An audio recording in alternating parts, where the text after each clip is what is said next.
these are some of the big questions that you're familiar with in terms of Middle East discussion. The pivot to Asia announced by President Obama is largely understood to have implied a pivot away from the Middle East.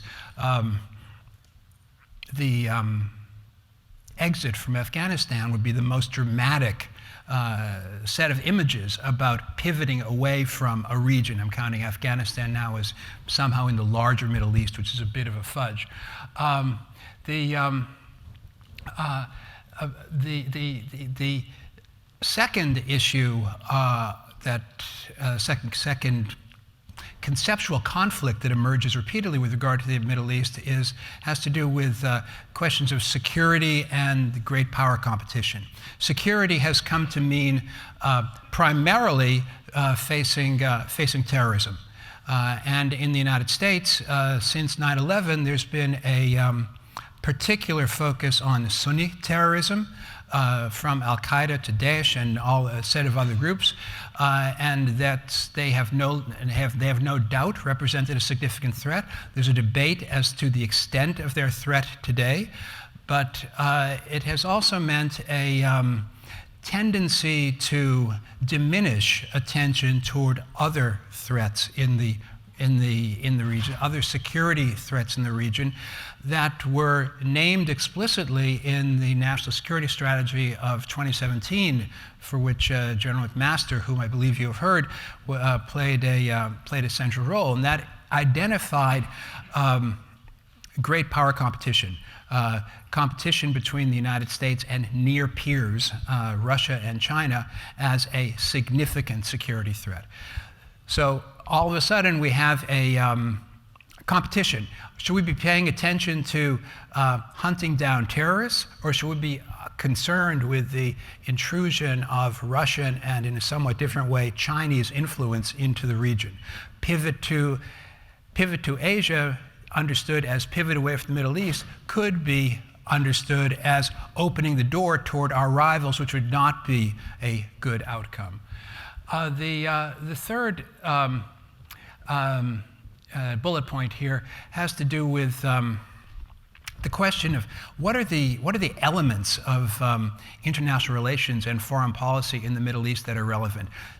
In terms of classic IR theory, the Westphalian system, established in 1648 at the end of the 30 Years' War, established a model of a plurality of sovereign states. And international relations has been understood about the management of the relationship among those states, respecting sovereignty, competition with sovereignty, war as infringement on sovereignty, and so forth.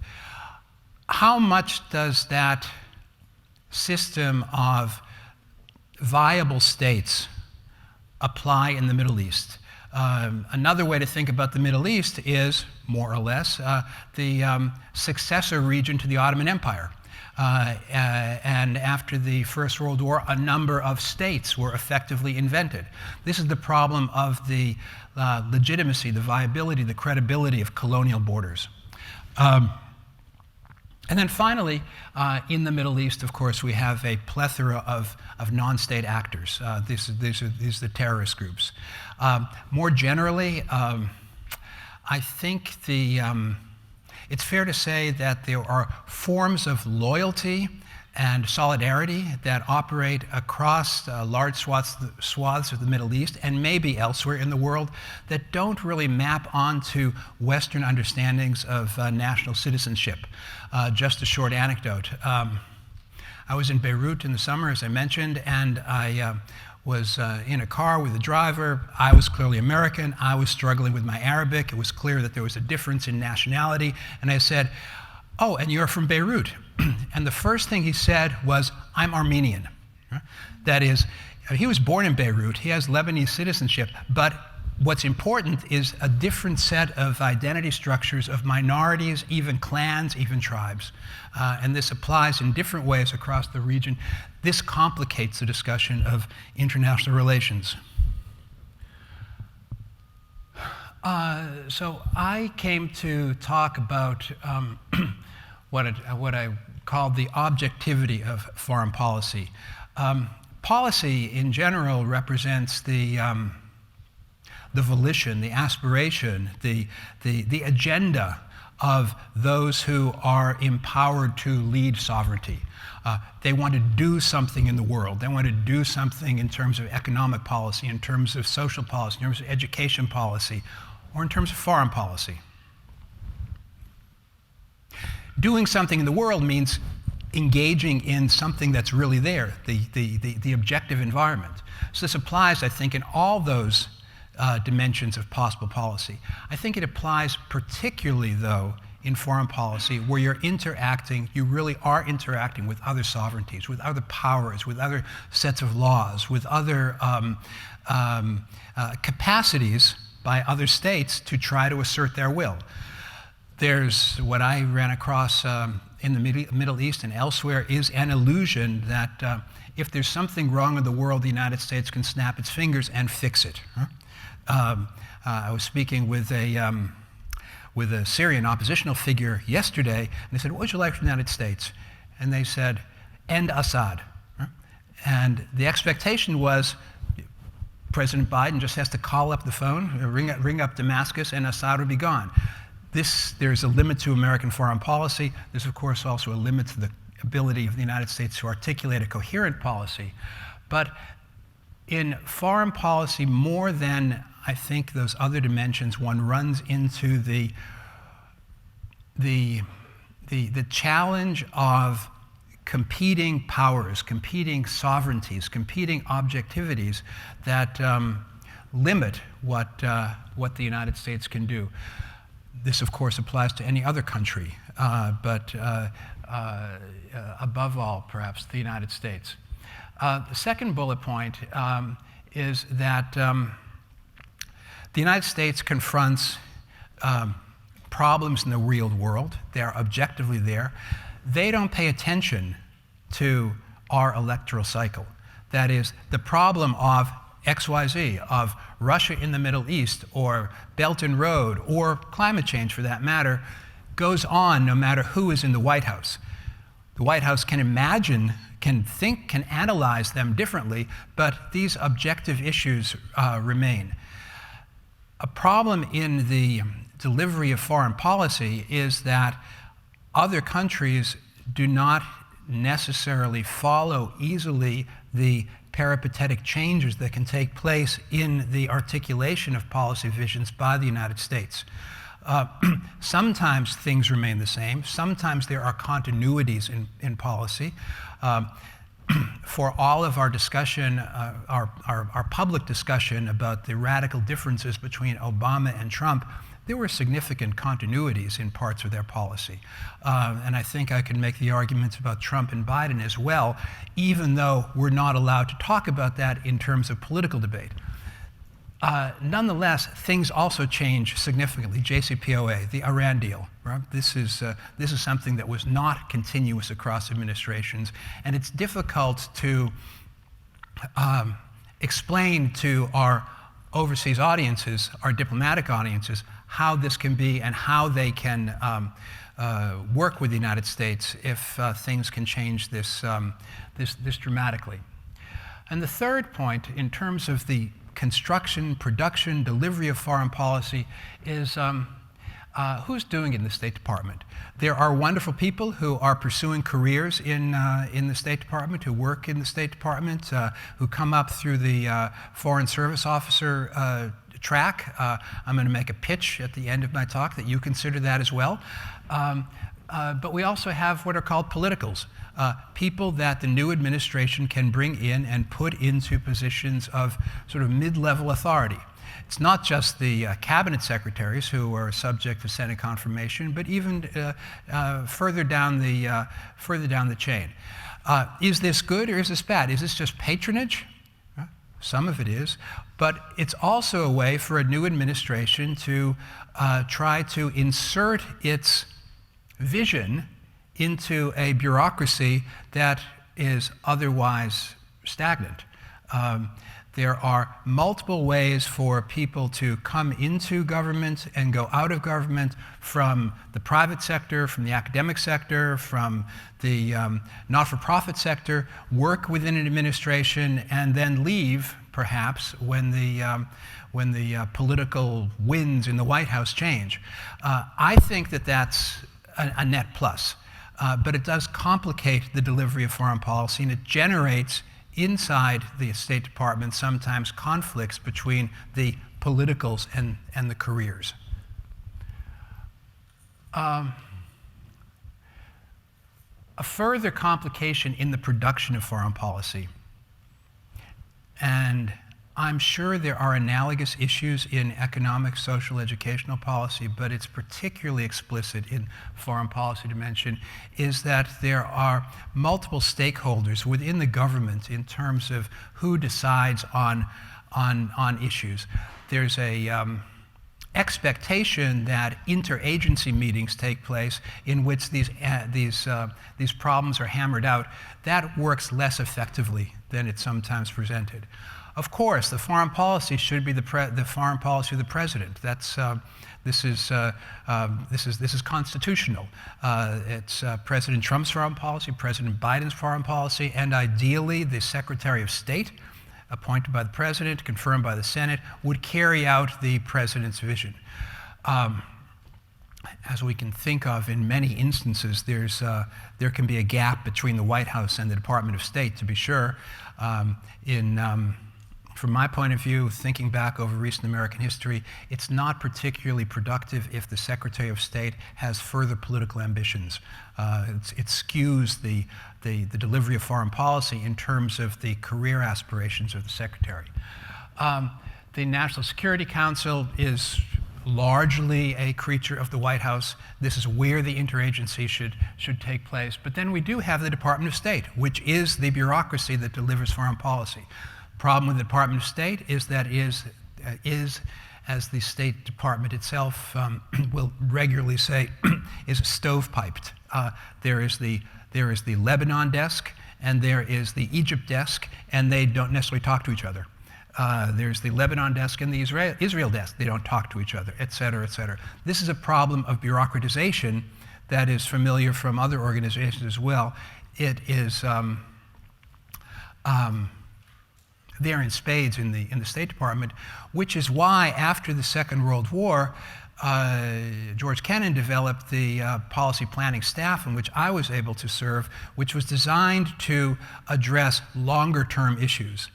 Longer term means maybe 3 years out, right?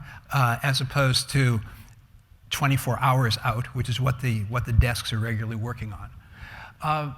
The Department of Treasury plays an increasingly important role in foreign policy because that is where the authority for sanctions rests.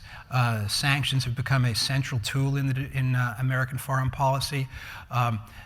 They're problematic for many reasons, which I'm happy to discuss, but that leads to an additional gap in the foreign policy continuum between state and Treasury. Add to that Congress, which does not really have foreign policy authority, except it does because of it controls the purse strings. If the executive negotiates with another sovereignty and tries to change relations and promises some package of something, Congress has to pay the bill. And that's where Congress can weigh in. Congress has also played a role in terms of the whole rights agenda. I think I shared with you the report of the Commission on Unalienable Rights. And one nuance in this is that it was Congress that established two separate units, one for religious freedom and one for human trafficking, which are important issues, to be sure, but it has somehow splintered the management of rights policy in the U.S. government, which would otherwise be located primarily, exclusively in the office of inside the State Department in democracy, rights, and labor. I believe those alternative units were established really as political moves by Congress to appease particular constituencies. Pentagon plays an enormous role in foreign policy. Of course, the Pentagon budget dwarfs anything else. It certainly dwarfs the budget of the State Department. The Pentagon has played a key role in the Middle East, in particular in its in CENTCOM's loyalty toward the Kurds, which is a small piece but really a key piece in the intractable puzzle of Syria, Turkey, the Middle East at large. Maybe that's a topic for questions as well. And then foreign policy in a divided government. The divided government on constitutional basis. The Congress has significant powers, as I mentioned already, but also the disappearance of any sense of a bipartisan foreign policy. Maybe there's some of that coming back in response to the Ukraine war, but we should, I'm not confident that it's going to remain. And it's difficult to explain to other countries, allies or not, how the United States can have this level of ambiguity in terms of the internal generation of foreign policy positions. So, big picture, what's foreign policy about? National interest. That's the easiest moniker to describe the goal of foreign policy, pursuing national interest in the world. The problem becomes, what is the national interest? Is the national interest the interest of our automobile industry? Look at the so-called anti-inflation bill that was just passed, which has effectively protectionist terms for electric vehicles. National interest could be addressed by the isolationist impulses that exist on the right and left in the United States right now. Why should we care about the rest of the world? Let's care about ourselves. That's what wins elections. As opposed to that, there's the hegemonic approach. The United States as the hegemon. The United States is a single superpower, as one used to say. Should foreign policy be designed in order to maximize America's hegemonic leverage in the world? Or third, universalist obligations. There are many voices in the foreign policy community who describe the agenda of an appropriate American foreign policy in terms of doing the best for the world in general. And this sounds Kantian, enormously attractive, but it could be at odds with the expectation of the electorate that it's national interest, not global interest, that be served. I'm not going to resolve that question. I'm pointing it out as one of the larger frames that define the foreign policy debates. Foreign policy necessarily pursues multiple goals. We talked about this in the Commission report on unalienable rights. Probably security, defending the national security is primacy, but there are also economic interests. The United States wants to pursue prosperity in the world, the functioning of our economy, the functioning of the world economy. The trip to Riyadh was about opening up the oil spigot, not for security reasons, but because the economy needs that. And then finally, values. This is human rights, democracy promotion. It's indisputable that this remains a feature in foreign policy discussions and foreign policy considerations. But these three, one would be foolish to imagine that these three goals are always fully aligned with each other. On the contrary, they're more often and more interestingly misaligned with each other, which means that foreign policy is about a set of judgment calls. Do you talk to this bad guy in terms of values because he controls something that is relevant to security or prosperity.